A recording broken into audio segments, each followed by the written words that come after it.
You just They go, will. all right, the door is mystically opening and you walk through it like a stage change in Persona, you know?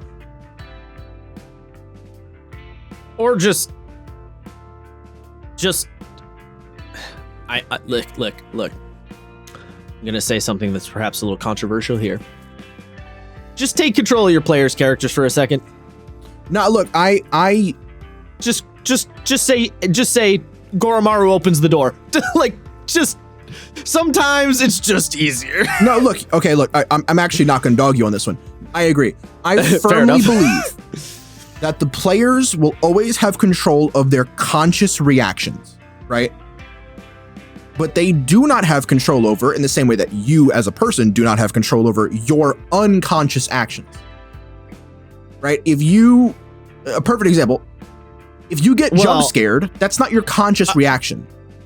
I'm actually taking it a step further. I am saying occasionally control the conscious action. Very No, briefly. I know. I was going to extrapolate into that, but like, Oh, okay. it's not out of this world to believe that if something jumps out at a character who very explicitly is not a hardened monster hunter, that they're going to jump.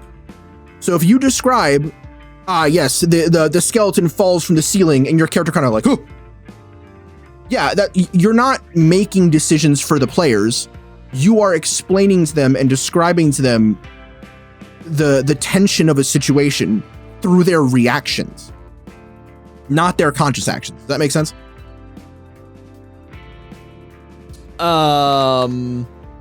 Yes. In the same way that you would just if a player got whacked in the face if a player character or a PC got whacked in the face with a dandelion, it's not out of pocket to describe that they sneeze. It's a very similar thing. And in that scenario, I think most people agree. I am saying you could go a little bit further, though, and actually just say what they physically do sometimes for the sake of keeping things moving and interesting. You know what I mean? Yeah. And like, look, if someone... And that's the part some people might not. No, I mean, yes, like I said, I was going to extrapolate into that. In a situation where you do that, right? If you just go, all right, my character Goromaru just opens the door. Yeah. Most people aren't going to complain about that. Most players aren't going to, because if there's because it's innocuous. It's innocuous, yes. If there is no negative reaction, but like, it's like, okay, Goro opens the door and then you get blown up with 8 cubic tons of TNT. And you're like, well, what the fuck? I know I'm not going to open the door then, right? But if it's just, you open the door, there's a tavern, there's no ill effect. There's no downside to this other than pushing the story along. Yeah. And in that case, it's fine. Let it rock. Yeah. The reason people don't want you taking control of their characters for something really consequential, because part of the whole point of tabletop as a hobby is being able to make those free-form decisions, right? Like one of the biggest appeals is, unlike something like a video game, you have that ultimate decision-making power.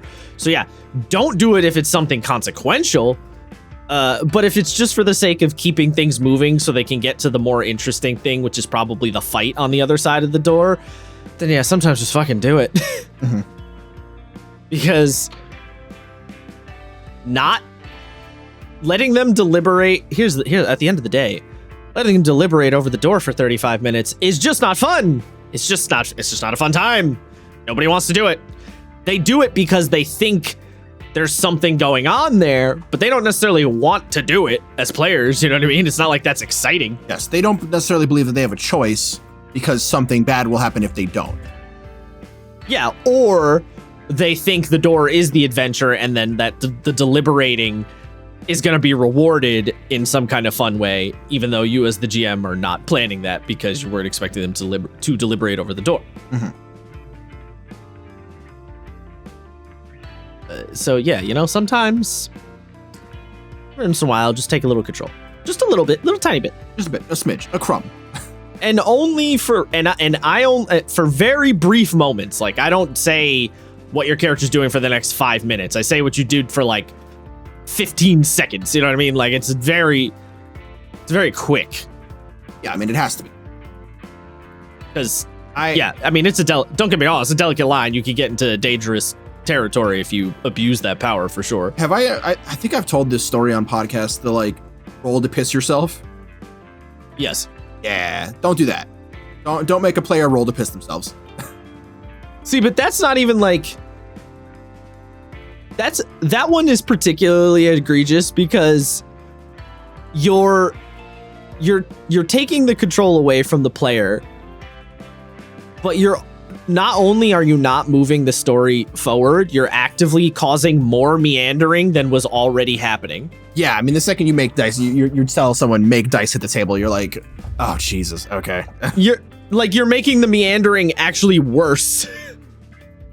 So it's like, why? Oh, why though?